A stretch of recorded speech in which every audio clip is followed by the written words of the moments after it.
Hello आदाब, good afternoon. मैं हूं आपके साथ सना वारिस। आप देख रहे हैं हमारा खास प्रोग्राम चलती रहेगी जिंदगी। जिंदगी चलती है, लेकिन अगर पानी के बगैर आप तसव्वुर करें तो जिंदगी चल नहीं सकती। कल ही हमने वर्ल्ड वाटर डे यानी आलमी यौम आब मनाया है। इससे आपको अंदाजा है ही कि हमारी जिंदगी में पानी की, आब की, वाटर की कितनी अहमियत है। एक भी दिन अगर हमारे घर में पानी ना आए तो हम बिल्कुल उस तरह हो जाते हैं जैसे मछली बगैर पानी के तड़पती है।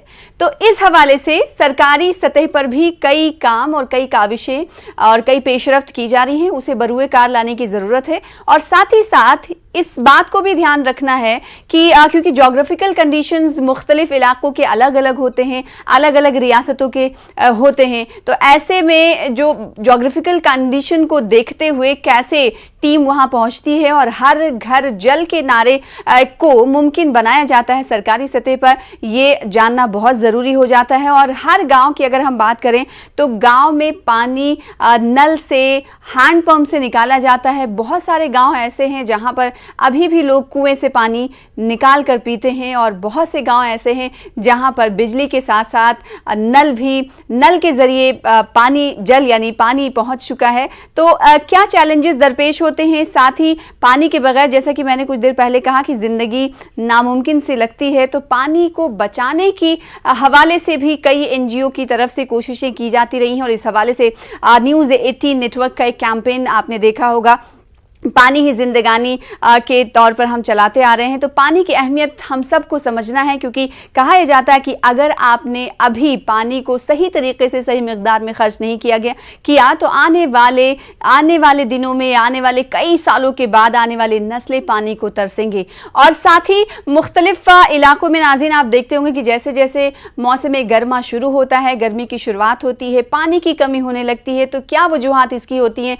2 से 3 साल कबल नाज़रीन आपको याद होगा कि चेन्नई में हालात ऐसे हो गए थे कि वहां पर पानी ना के बराबर था, लोग प्यास से परेशान थे और साथ ही पानी का इस्तेमाल तो हर चीज़ में होता है। कोई एक भी कदम आप बगैर पानी के अगर कहें बेसिक ज़िंदगी में नहीं उठा सकते। तो ऐसे में पानी को हर शख्स तक पहुंचाने के लिए सरकारी सतह पर क्या पेशरफ्त हो रही है। वहीं कोरोना की अगर हम बात करें तो कोरोना दौर में हमने देखा था, जब पहली लहर आई थी तो उस वक्त इतना डर था लोगों में कि ऑफिस गोइंग जो लोग होते थे, अफराद जो होते थे, वो घर जाकर पहले पानी का यूज़ करते थे, यानी बाथ लेते थे, नहाते थे, फिर उसके बाद घर में एंट्री करते थे। यानी पानी अगर नहीं होता तो वायरस को भी नहीं मारा जा सकता था। तो पानी एक हमारी जिंदगी को जीने का तरीके के साथ साथ पानी चलती है।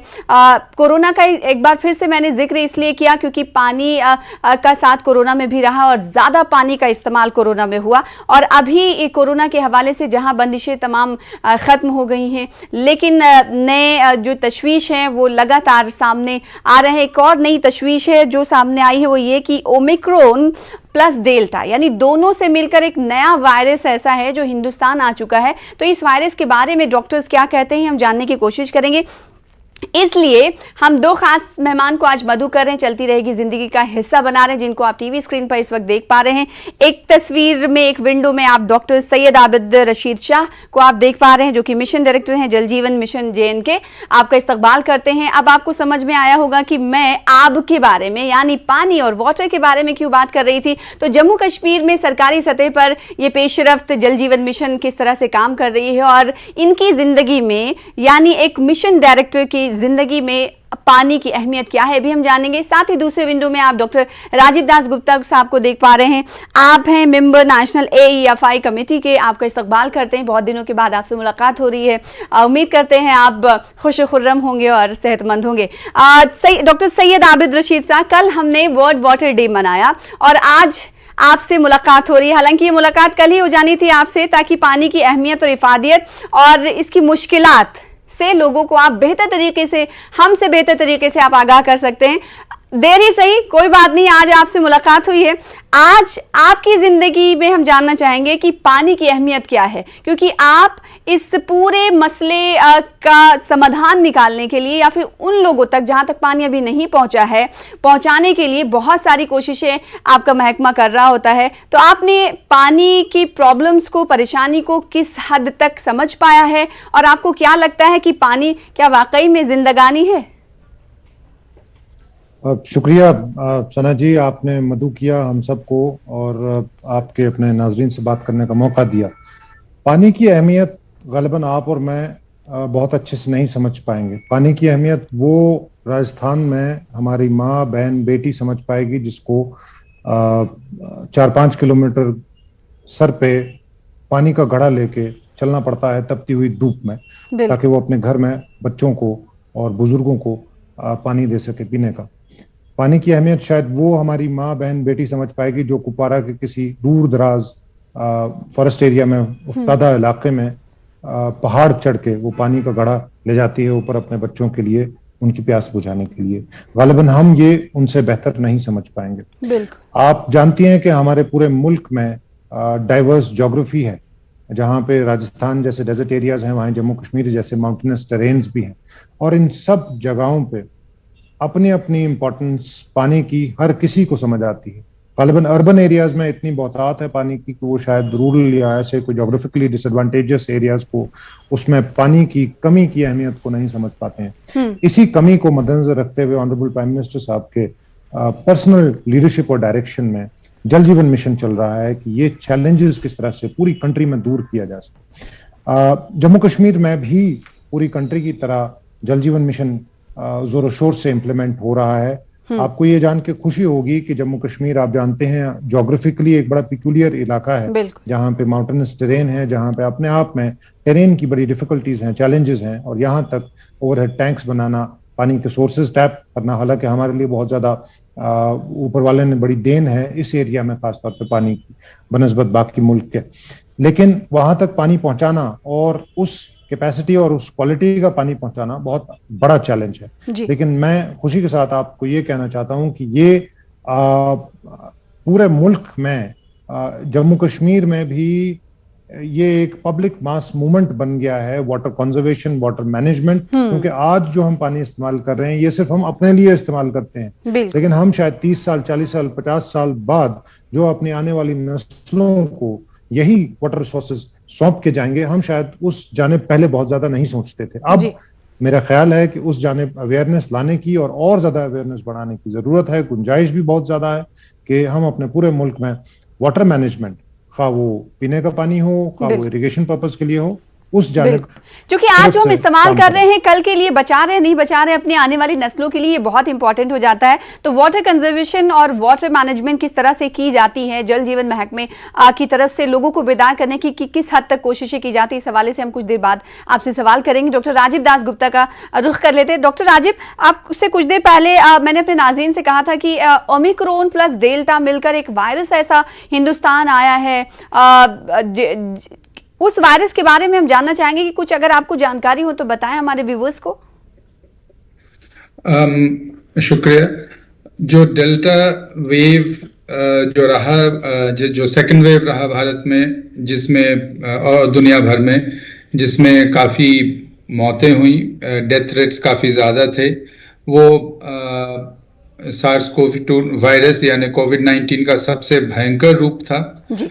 और जो ओमिक्रॉन फेज है भारत में, हालांकि केसेस बहुत ज़्यादा हुए, काफ़ी संख्या में केसेस हुए, ये भी कहा जा सकता है कि हर घर में, हर परिवार में ऑलमोस्ट केसेस हुए, लेकिन वो इतना भयंकर इसलिए नहीं था क्योंकि उसमें हॉस्पिटलाइजेशन, डेथ्स, कॉम्प्लिकेशंस ये सब काफ़ी कम थे। लेकिन हुआ यूं कि डेल्टा और ओमिक्रॉन साथ साथ सर्कुलेट कर रहे थे कम्युनिटी में या पॉपुलेशन लेवल पे, तो इसलिए कुछ साइंटिस्ट का ये मानना है कि एक रिकॉम्बिनेंट फॉर्म है जिसमें दोनों मिलके एक और रूप उसका देखने को मिल रहा है। लेकिन कुछ और साइंटिस्ट कहते हैं कि इसको ट्रूली एक रिकॉम्बिनेंट वेरिएंट नहीं कहा जा सकता है जी। तो इसमें थोड़े से वितर्क अभी भी हैं, लेकिन जो साफ है वो ये है कि ऐसा नहीं है कि कोई एक नया रूप धारण कर रहे हैं जिससे काफी खतरनाक कोई बीमारी, अब इस बीमारी का एक रूप हमें देखने को मिल रहा है, ऐसा नहीं है। लेकिन WHO का जो कहना है, जिस पे बात काफी साफ है, वो ये है कि चूंकि बहुत बहुत ज्यादा सर्कुलेटिंग वायरसेस अभी भी है, जी तो ये कॉम्बिनेशन भी हो सकते हैं और नए वेरिएंट्स भी निकल सकते हैं। जी और इस कुछ समय जैसे कि जैसे आपने हमें कहा कि कुछ जी साइंटिस्ट के जरिए कहा गया है और अब इसको नाम भी दे दिया गया है डेल्टा क्रॉन, और इससे का वेरिएंट जो है ना कई रियासतों में पाया गया, जिसमें कर्नाटक, महाराष्ट्र और दिल्ली है। इसके अलावा कई और रियासतें हैं। आपसे इस हवाले से कई और सवाल करेंगे। डॉक्टर सैयद, आपके पास मैं आना चाहूंगी। आपने श्रीनगर में खिदमत अंजाम दिया बतौर डीसी, अब आप जल जीवन मिशन से जुड़े हुए हैं। ये दोनों में कितना फर्क है, आपको कितना चैलेंजिंग लगता है? क्योंकि हम सब जानते हैं कि जम्मू कश्मीर एक पहाड़ी इलाका है, और अगर खास कश्मीर की अगर हम बात कर लेंगे तो वहां पर अगर इस तरह की पेशरफ्त की जाती है तो बहुत चैलेंजेस होते होंगे। किन चैलेंजेस का सामना करते हुए ये मिशन आगे बढ़ा रही है, ये शोबा आपका बढ़ा रहा है, आपका ये शोबा? देखिए, जैसा आपने बिल्कुल दुरुस्त फरमाया, जम्मू कश्मीर के, मैं तो कहता हूं कि हमारे मुल्क की डाइवर्सिटी इतनी ज़्यादा है, जोग्राफिकल डाइवर्सिटी इतनी ज़्यादा है कि हर रियासत में अपने आप के मुनफरिद चैलेंजेस हैं। इसी तरह जम्मू कश्मीर के there is a lot of challenges with regard to terrain.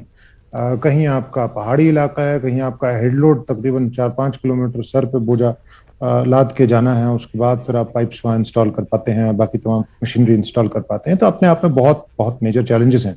लेकिन मैं आपको खुशी के साथ ये कहता हूँ कि पिछले चंद एक साल में, खासतौर पर पिछले 2 साल में, एक रिमार्केबल मास मूवमेंट बन के ये चीज उभरी है, वाटर मैनेजमेंट और वाटर रिसोर्सेज की कंजर्वेशन, और खास तौर पे किस तरह से एक public spirited, public delivery passion के साथ ये किस तरह से हम इसको आगे बढ़ा रहे हैं। जी आप हैरान होंगे कि जम्मू कश्मीर में तकरीबन रूरल एरियाज की मैं बात करूं तो रूरल हाउस होल्ड्स हमारे तकरीबन 18.5 लाख रूरल हाउस होल्ड्स हैं। आज़ादी के बाद ऑलमोस्ट 72 साल में 5,75,000 के करीब रूरल हाउस होल्ड्स में कनेक्शन दिए गए थे।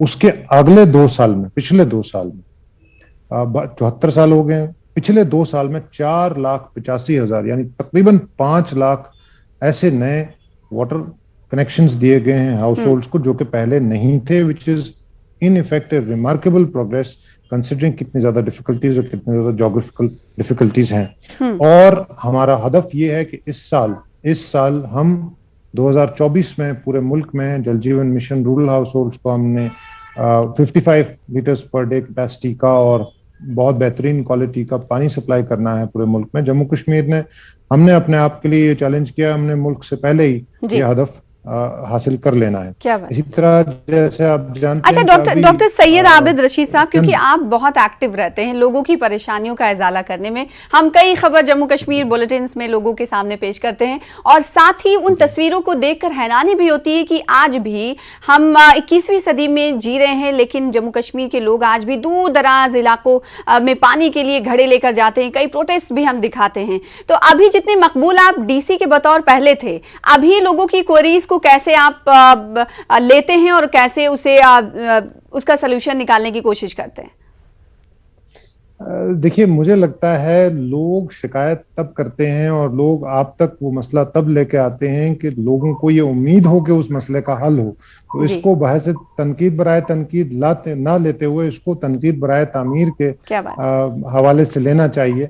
और क्योंकि उनको परेशानी है, ये बेसिक ह्यूमन राइट है, ये सस्टेनेबल डेवलपमेंट गोल्स में है कि आप स्वच्छ पानी दे सकें, आप स्वच्छता का पर्सपेक्टिव गांव देहात में तक ले जा सकें, किसी को 4-5 किलोमीटर दूर अपने वाटर सोर्सेज ना हो, उसी को घर में वाटर सप्लाई दे सकें। This is a basic human right, and I think हम इस जानिब बहुत ज्यादा सूरत से आगे बढ़ रहे हैं। डेफिनेटली देयर आर डिफिकल्टीज, बड़ी सारी डिफिकल्टीज हैं। अब जैसे आप मान के चलिए कि यहाँ पे कुछ ऐसे इलाका जात हैं जहाँ पे अभी सोर्स सस्टेनेबिलिटी हमारा बहुत ज्यादा फोकस एरिया नहीं रहा है, तो उस जानिब खास तौर पे तवज्जो करते हुए कम्युनिटी को किस तरह से इन्वॉल्व किया। अच्छा, मेरा इस असाइनमेंट में एक बड़ा पिक्यूलियर आपसे मैं शेयर करूं कि एक बड़ा पिक्यूलियर ऑब्जर्वेशन रहा है। जहां जहां हमने लोगों को साथ लिया है, जहां जहां लोकल कम्युनिटी को कम्युनिटी बेस्ड अप्रोच लेके, जो कि जल जीवन मिशन का एक बेसिक पैरामीटर है कि आप ग्राम पंचायत को साथ लें, कि आप पंचायती राज इंस्टीट्यूशन के मेंबरान को आते हैं, खास तौर पे जेंडर एम्पावरमेंट, जहां आप पानी समिति, यहाँ के हर गांव में हमने पिछले 1 साल में पानी समिति का एस्टैब्लिशमेंट कर दिया है, जहां पे खवातीन, वहां की आंगनवाड़ी वर्कर्स, वहां की लोकल खवातीन, क्योंकि पानी का मसला जब हो तो घर पे सबसे बड़ी दिक्कत जी। हमारे भाई पानी जो समिति आपने कहा कि आप लोगों को मिलकर साथ काम करने की पेशरफ्त की तरफ आगे बढ़ रहे हैं, पानी समिति की बात आप कर रहे हैं, तो पानी समिति क्या लोगों की परेशानियों को अजाला करती है या फिर उन्हें वाटर कंजर्वेशन की तरफ रागिब करती है कि आपने अगर आज पानी नहीं बचाया तो आने वाले दिनों में हमारे पास पानी नहीं रहेगा, हमारी नस्लें जो है पानी के बगैर उन्हें रहना पड़ेगा, बेदार करने की भी कोशिश करती है क्या ये समिति? ये बहुत इम्पोर्टेंट है कि हम न सिर्फ पानी पहुंचाते रहे, पूरे मुल्क में अब हम 55 एलपीसीडी लीटर्स पर डे का पानी पहुंचाएंगे, लेकिन ये लॉन्ग टर्म में अगर हम इसको सोर्स सस्टेनेबिलिटी के जाविये से ना देखें, अगर हम इसको वाटर कंजर्वेशन के पर्सपेक्टिव से ना देखें, तो इतना ज्यादा ग्रे वाटर आ जाएगा कि उसको मैनेज करना अपने आप में बहुत डिफिकल्टी होगी, क्योंकि हम इतनी ज्यादा पानी पहुंचा देंगे हर जगह। तो इसको पानी समिति का काम 3-4 मेन चीजें करती हैं पानी समिति, जिसमें हमारी माएँ बहनें भी हैं, जिसमें हमारे बुजुर्ग हैं, लोकल जो रिस्पेक्टेबल्स हैं, उनका काम पहले तो एक अवेयरनेस जनरेट करना है कि पानी का रिसोर्स ये कोई सरकारी रिसोर्स नहीं है कि सरकार ने एक ओवरहेड टैंक लगा दिया, टंकी बना दी, उसमें से पानी आता रहेगा। ये कम्युनिटी का अपना रिसोर्स है, इसकी लॉन्ग टर्म मैनेजमेंट कम्युनिटी को खुद करनी है। अव्वल तो ये कि ओनरशिप एक इसमें आ जाए। नंबर 2 ये कि एक अवेयरनेस और एजुकेशन जनरेट की जा सके, खास तौर पे नौजवानों में, ताकि आगे चल के वही नौजवान इस पानी की कंजर्वेशन को और वाटर मैनेजमेंट को, रेन वाटर मैनेजमेंट को इस जानिब खास तवज्जो दे सकें। और नंबर 3 खास तौर पे उन इलाका जात में जहां पे खास तौर पे डिफिकल्टी है, फॉर एग्जांपल कुछ ऐसे दूर दराज पसमानदा इलाका जात, जोग्राफियाई तौर पे बहुत ज्यादा डिसएडवांटेज इलाका, इसी तरह से जैसे डेजर्ट एरियाज हैं मुल्क में, जैसे राजस्थान जैसा इलाका हो गया, वहां पे किस तरह से हम एक्विफर्स की रेस्टोरेशन कर सकें, कैसे हम एक्विफर्स को दोबारा रिप्लेनिश करा सकें, क्योंकि अल्टीमेटली ये सारा ग्राउंड वाटर रिसोर्स जो है वो आपको रिप्लेनिश करना पड़ेगा। इसी तरह से ये आगे सस्टेन होता रहेगा, ग्राउंड वाटर मैनेजमेंट करनी पड़ेगी।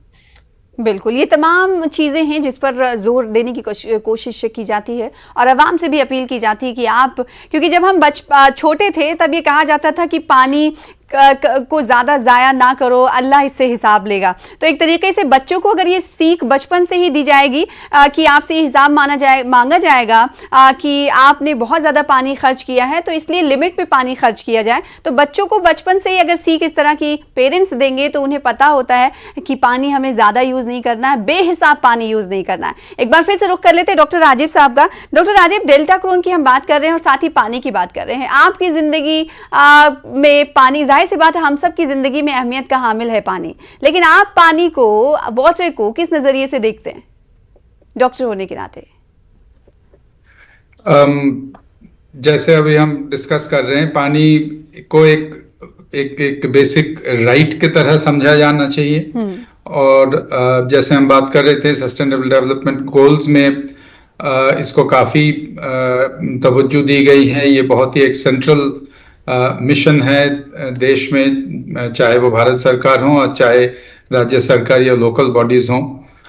लेकिन एक और जो इमर्जिंग चैलेंज है वो ये है कि जो शायद जम्मू कश्मीर जैसे एक स्टेट के लिए इतना इम्पोर्टेंट शायद नहीं है, लेकिन जो स्टेट्स जो ज्यादा अर्बनाइज्ड हैं, जिस तरह से अर्बन और पेरी अर्बन ग्रोथ बढ़ रहा है, और अगले 5 से 10 साल के बीच लगभग 50% लोग ऑन एन एवरेज अर्बन या पेरी अर्बन में होंगे, और कुछ राज्य में तो उससे ज्यादा भी हैं जो फास्ट अर्बनाइजिंग स्टेट्स हैं। जो अर्बन एरियाज में जो म्युनिसिपल कॉर्पोरेशन के दायरे में है वहां तो फिर भी एक प्लान्ड स्थिति है, लेकिन जो ज्यादातर जो पेरी अर्बन एरियाज हैं, जो ना रूरल सेगमेंट या गवर्नेंस सिस्टम में है, ना अर्बन कॉर्पोरेशन में है, यहाँ जो अर्बन पुअर खासकर या लो इनकम अर्बन ग्रुप्स जो है, यहाँ चैलेंज सबसे ज्यादा है, चाहे वो पानी के सप्लाई के हिसाब से देखें, चाहे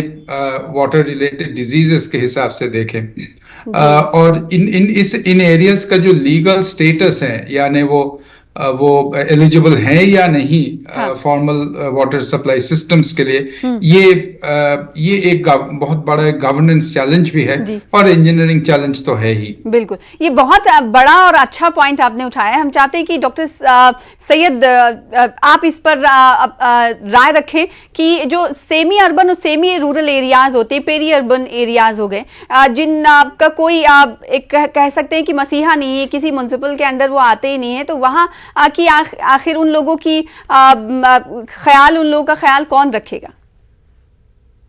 देखिए, आप जानते हैं कि पूरी कंट्री की तरह हमारे यहाँ there is a very distinct classification between urban and rural areas. So administratively और गवर्नेंस स्ट्रक्चर्स थोड़े से मुख्तलिफ होते हैं। For example urban local bodies होती हैं।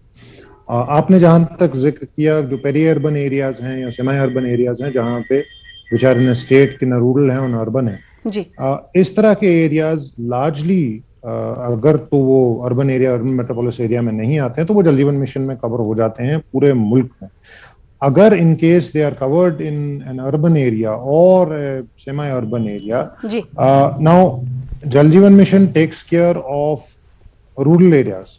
The government of India is now launching a similar mission mode program for urban areas and peri-urban areas, which will have again the same parameters. उसको थोड़े से मुख्तलिफ parameters होंगे। जैसे हमने rural areas में हम 55 लीटर्स पर डे की कैपेसिटी के साथ एक स्पेसिफिक पैरामीटर्स वाला क्वालिटी का पानी देते हैं। इसी तरह से उन एरियाज में मुख्तलिफ क्वालिटी पैरामीटर का पानी, बेहतरीन क्वालिटी पैरामीटर पानी दिया जाएगा। कैपेसिटी कोई ज्यादा हो शायद। तो ये these things are being factored in the administrative architecture. अगर खास तौर पर जम्मू कश्मीर के उन इलाकों की बात करें जहां पर पानी नहीं है, वहां पर जल जीवन मिशन किस तरह से पानी पहुंचा रहा है और क्या कुछ औकात भी मुतय्यन किए गए हैं कि इन औकात में पानी मिलेगा? इस हवाले से कुछ जानकारी फराहम करेंगे डॉक्टर? आप हैरान होंगे कि तकरीबन 93,500 हजार किलोमीटर 93,500 किलोमीटर पाइप लेंथ ले की जा रही है। 93,500 तकरीबन आप बॉल पार्क मान के चलें कि 1 लाख किलोमीटर जम्मू और कश्मीर डिवीजन में पाइप्स की लेंथ हम ले कर रहे हैं, जो कि अपने आप में एक बहुत बड़ा स्टैगरिंग नंबर है। क्योंकि हमारे हैबिटेशंस दूर दराज हैं, कहीं एक जगह पे माउंटेनस टेरेन है, कहीं दूसरे पहाड़ पे कुछ और हैबिटेशंस है। इसी तरह से आप यू विल बी सरप्राइज कि जितने भी हमारे टोटल तकरीबन 6800 विलेजेस हैं, रेवेन्यू विलेजेस हैं, इन सब 6800 विलेजेस में हमने कोशिश ये की है कि सिंगल विलेज स्कीम्स बनाई जा सके ताकि वो उस गांव में, यानी हम बात कर रहे हैं 6800 के करीब स्कीम्स बनाई जाएंगी और 6800 के करीब ऐसी जो कहीं पे मल्टी विलेज स्कीम्स हों। हमारी हर पंचायत में हम ये कोशिश कर रहे हैं कि हर पंचायत में हम टोटली सैचुरेट कर दें इसको। हमारी कोशिश ये है कि शिकायत के लिए कोई जो समिति आपने बनाई, तो क्या वो शिकायत भी लोगों की सुनती है या फिर कुछ आपने टोल फ्री नंबर वगैरह दिया है कि आपके यहाँ परेशानी हो तो जल जीवन मिशन से आप जुड़िए और आपकी परेशानी दूर की जाए? हम इससे थोड़ा सा एक स्टेप और आगे सोच रहे हैं। हम ये सोच रहे हैं कि हम टेक्नोलॉजी का किस तरह से बेहतर और अफजल तरीके से इस्तेमाल करते हैं, क्योंकि आजकल इनवेरिएबली स्मार्टफोन हमारे मुल्क में हर किसी के पास है। इनवेरिएबली स्मार्टफोन किसी गांव देहात में अगर हर किसी के पास ना हो तो किसी चंद एक लोगों के पास डेफिनेटली होगा। तो हम किस तरह से स्मार्टफोन बेस्ड एप्लीकेशंस लगाएं, किस तरह से हम जियो सेंसर्स लगा रहे हैं। We are using the internet of things in times to come. उसका अभी हमने टेंडरिंग किया हुआ है और हमें उससे ये पता लगेगा कि कौन से इलाके में कम प्रेशर का पानी जा रहा है, कौन से इलाके में पानी जा ही नहीं रहा है। यानी लोगों की शिकायत सुनने से पहले आपको मालूम हो जाएगा और उस शिकायत का अजाला कर लिया जाएगा। हमारी कोशिश यही है कि हम इसको फ्यूचरिस्टिक अगले 30-40 साल के लिए एक फ्यूचरिस्टिक पर्सपेक्टिव से कैसे हम टेक्नोलॉजी को इसके साथ वेडअप कर दें और हम टेक्नोलॉजी का कैसे पब्लिक ग्रीवेंस एड्रेसल में इसको बेहतरीन तरीके से आगे चल के हमारी कोशिश ये रहेगी कि सही तरीके से लोगों यानी शिकायत करने की भी नौबत नहीं आएगी। ये मालूम चल जाएगा महकमे को कि कहां पर कम प्रेशर वाला पानी और कहां पर साफ पानी आ रहा है, कहां पर खराब पानी आ रहा है। इस हवाले से आपको जानकारी फराहम हो जाएगी और उस जानकारी से जो परेशानी है उसका इजाला किया जाएगा। डॉक्टर राजीव दास गुप्ता साहब, आपके पास मैं एक बार फिर से आऊंगी इस सवाल के साथ कि डेल्टा क्रोन की मैंने बात की कुछ देर पहले, तो डेल्टा क्रोन अभी कई रियासतों में फैल चुका है, कई केसेस सामने आ चुके हैं। जिस तरह से पहली लहर और दूसरी लहर हमने देखी, अब जो साइंटिस्ट हैं, कई माहिरीन हैं, उन्होंने ये कह दिया है कि ये आहट भी हो सकती है। दूसरे आलमी सतह पर जो हालात बने हुए, साउथ कोरिया, अगर चाइना की बात करें तो उससे देखकर ही कहा जा सकता है कि हिंदुस्तान में भी कहीं ना कहीं नई जो आहट है उसकी शुरुआत हो सकती है। क्या ऐसा है, माना जा सकता है?